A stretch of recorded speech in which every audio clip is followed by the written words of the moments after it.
السلام عليكم ورحمة الله تعالى وبركاته. مرحبا وسهلا وهلا. هذا اللي معاكم فرجي أيوب، واحد من الفنانين الموسيقيين اللي شارك الليلة في هذه الأمسية اللي بمناسبة عيد الاستقلال ومناسبة الذكرى الخمسين لعيد المسيرة الخضراء.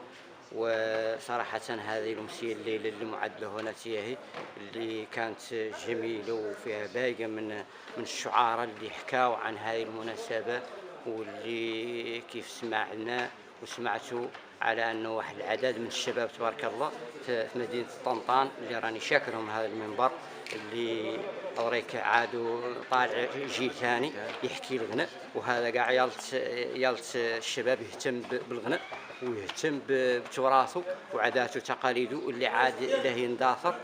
وصراحة أنا بعد راني شاكرهم من هذا المنبر، وتحية للجميع وأمسية سعيدة للجميع ومرحبا بكم والله وسهلا وهلا كاملين.